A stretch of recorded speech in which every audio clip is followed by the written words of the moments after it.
chances are that you've lived this. The dashboard is built, it's very well designed, it's sitting somewhere in your Power BI workspace, and the business is still making decisions and calls just as they were before you built it. The report goes out, people nod, the decisions don't change.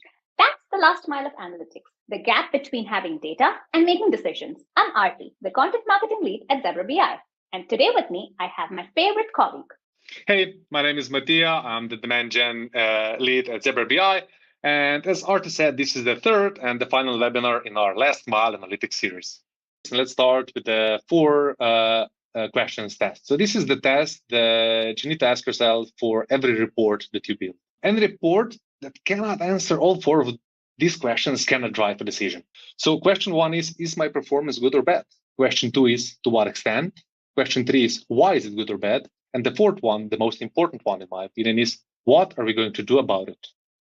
As we know, like most organizations follow question four, and this is the last mile of analytics, and this is all we're talking about today. And we're going to be looking at some concrete examples of some real teams. And let's start with the first one, that's ABB Croatia. We're going to listen to a pre-recorded interview with Slobodan Horvatic. He's a finance manager there, and he's been with the company for 17 years. So let's listen to what Slobodan has to say. Life can be really better with Zebra BI visuals and Power BI, really. I was on the other side when we were typing everything manually from one system to another, just even not exporting, but printing out on a piece of paper. That was back in 2009. And when I see today, I just click refresh, have my sip of espresso. And after a couple of minutes, I analyze the numbers.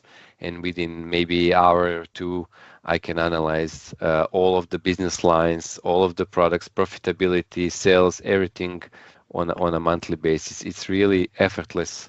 Once you have it set up and running with Zebra BI visuals, it's really a joy, I can tell you. It helps really on adoption of Power BI because they accepted it really better than any other visual, which can be always in different color or maybe different style or different view. With Zebra BI visuals, it's standardized. It's nice to the eye. I believe it's easier for us as a finance or a developer, IT also, but also for the managers because I tell them, guys, you are running the plane, you are pilots. I'm just a co-pilot, which gives you the speed and the fuel, but you need to know all of the important decisions to fly the plane. So a good report, like you mentioned, should answer four things like, is the performance good or bad, by how much, why, and what do we do about it? Which of these was your old reporting model failing at most, and how much of it have you overcome? Basically, what to do about it, because we never came to the last answer because the discussion was about the numbers. Is it real or is it not? So somehow it was deterred. Every meeting costs money. So to save the money, enormous amount of savings. You can imagine how many meetings people have throughout the year. So it's an investment. It's not a cost. I would recommend go for it. I'm promoting because I believe in a product and it helped us. Why not to help others? And that was it for me, right? 17 years inside ABB. Now promoting Zebra BI to other teams, not because we asked, because his decisions got sharper. He wants others' decisions to get sharper as well. Like every meeting costs money. It's an investment, not a cost. So go for it. That's not a user. That's a believer in the product. Yeah, and Slobodan is a great example of a champion that basically solved the problem from within. He saw the problem within his team and implemented the solution in standardized reporting and in Zebra BI. But let's see what happens when the decision derives the decision to change the reporting comes from a different source. We're going to be listening to Max Koene. He's a finance BI analyst at Heijmans. So Heijmans is a relatively large Dutch construction company of around 6,000 employees, almost 3 billion in revenue. They had a very specific problem. The main thing is we have the same KPIs across business units. Sometimes the KPIs were differently calculated or different setup. So you would have the same KPIs, but at the discussion you would have different decisions made on these KPIs. And now you have one truth, so one So yeah, one dashboard that you want to look at, and that's the thing. And the C-suite can at any time see a lot of KPIs without being overwhelmed by the amount of data, while you're also able to dive deep all the decision that can be made on based on the KPIs we set up across all reports. Yeah, it's there, automated, and even put it on their tablet. So win-win situation also for finance employees as well, because then less questions are asked, the same repeated questions are asked, maybe. Yeah, more analyzing time than just trying to get the information you want. How hard would you say is to actually start using and implementing IBCS standards and this new way of presenting data? Maybe not even the most difficult thing is not like the IT part, but I think the most important thing is the mental change.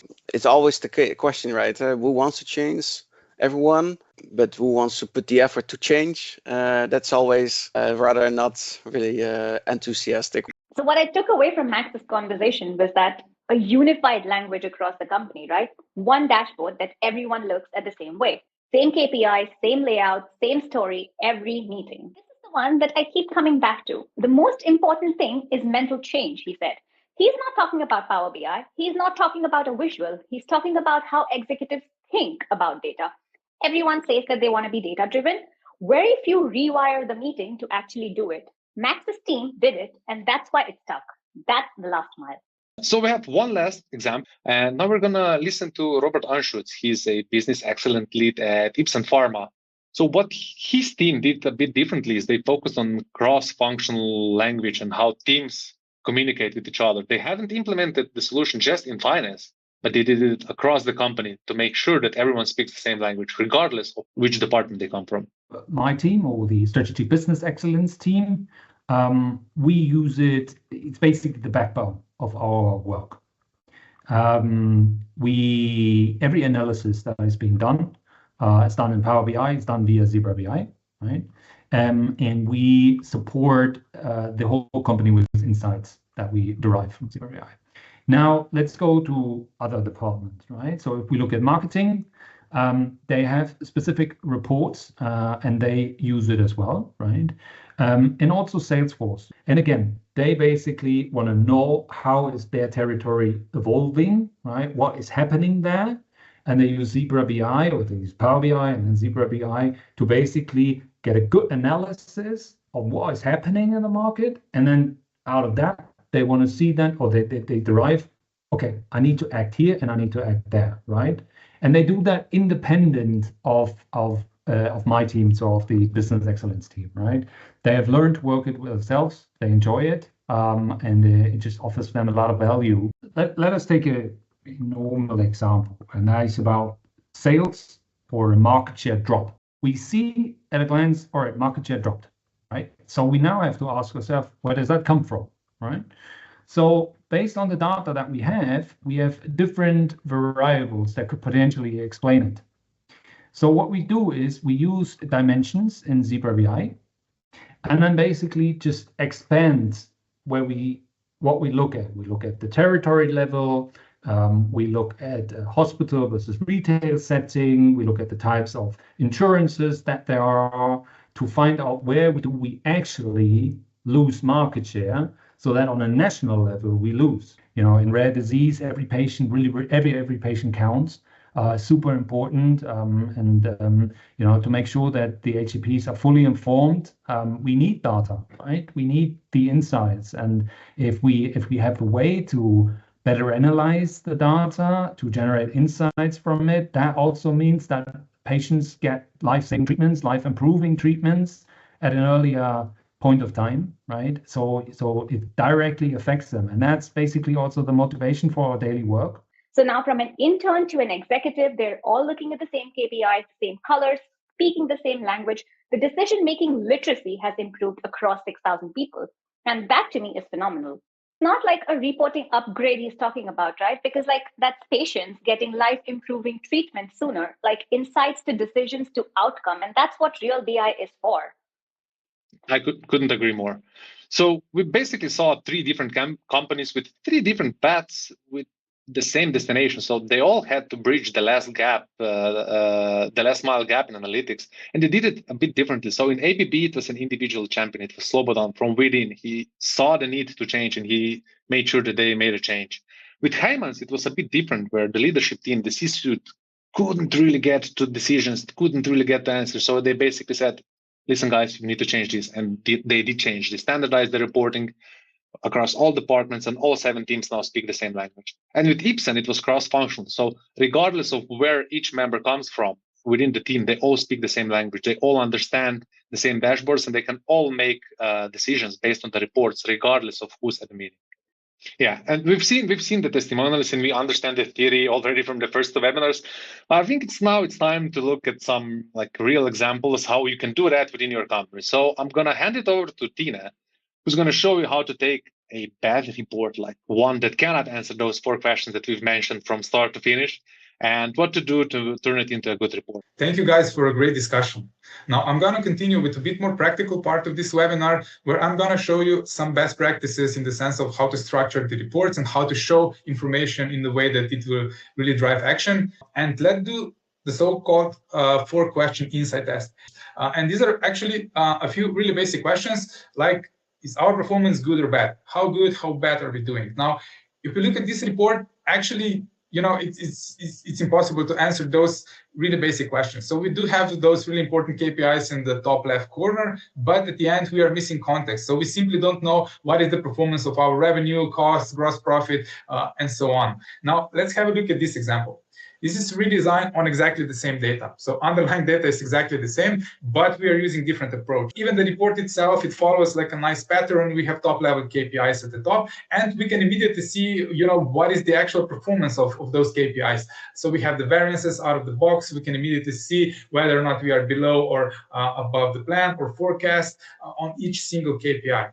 And one thing to keep in mind when reading the report, right, what we want to do, we want to process data, we want to extract the insights, and at the end, we want to create decisions / actions. And one thing that can be really useful here is the so-called 3-30-300 rule. So in theory, right, we should get the basic overview of the most important questions and areas. These are typically the main KPIs in like 3 seconds.